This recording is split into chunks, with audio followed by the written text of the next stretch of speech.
कुछ दिनों से यूजीसी यानी कि यूनिवर्सिटी ग्रांट ऑफ कमीशन, जिसे हम हिंदी में विद्यालय अनुपात आयोग कहते हैं, उसको लेकर के बहस जारी है।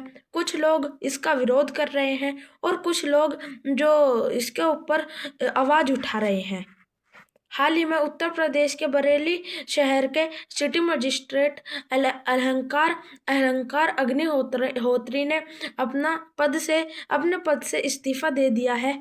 अहंकार अग्निहोत्री ने अपने इस्तीफे की वजह जो बताई है वो एक यूजीसी के यानी कि यूनिवर्सिटी ग्रांट ऑफ कमीशन की भी एक वजह बताई है। उसने जो नए नियम अभी चलाए हैं इनको लेकर के उन्होंने अपनी वजह बताई है इस्तीफे को लेकर के, कि उनका इस्तीफा इसी की वजह से हुआ। उन्होंने कहा यूजीसी के नए नियम एक तरह के सामान्य वर्ग के सभी छात्र छात्राओं को अपराधी घोषित करते हुए ये नियम जनरल कैटेगरी विरोधी है। एक बार आप इसे सुनिए इस वीडियो को। 2026 13 जनवरी को जो भारत सरकार का गजट रिलीज हुआ है उसमें आपने सामान्य वर्ग के अभ्यर्थी जो यूनिवर्सिटी में पढ़ रहे हैं उसको स्वघोषित अपराधी मान लिया।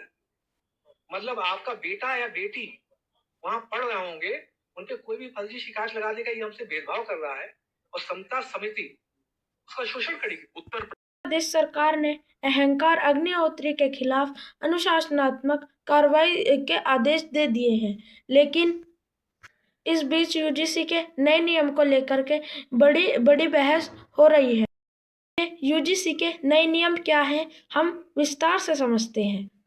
कल यूजीसी ने हायर एजुकेशन इंस्टीट्यूट आधारित भेदभाव को खत्म करने के लिए अपने मौजूदा नियम को और सख्त किया है।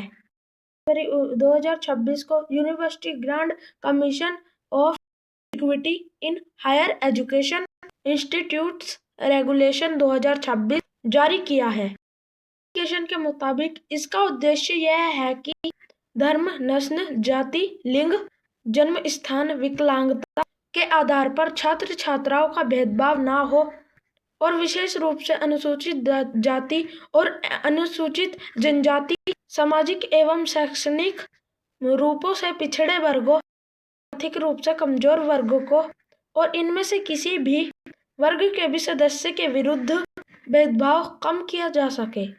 इसके अलावा उच्च कक्षा स्थानीय में समानता को बढ़ावा दिया जा सके। इसके मुताबिक जाति आधारित भेदभाव का मतलब अनुसूचित जातियों, जनजातियों और अन्य पिछड़े के सदस्यों के विरुद्ध केवल जातीय समुदाय के आधार पर भेदभाव है। मामले पर विवाद की प्रमुख वजह यह है जाति प्रभावित भेदभाव की परिभाषा। इस परिभाषा में अन्य पिछड़े वर्ग यानी ओबीसी को भी शामिल किया गया है। पिछले ड्राफ्ट में जातिगत भेदभाव की सुरक्षा से दायरे में केवल एससी और एसटी हैं, यानी अनुसूचित जाति और अनुसूचित जनजाति इसमें रखा गया है, लेकिन अब इसमें ओबीसी को भी शामिल कर लिया गया है, जिसका कुछ लोग विरोध कर रहे हैं और कुछ लोग आवाज उठा रहे हैं इसके खिलाफ। आज के लिए इतना ही। चैनल को लाइक करें, सब्सक्राइब करें एंड शेयर करें और जो भी आपके फीडबैक्स रहते हैं कमेंट बॉक्स में टाइप करें। Thank you.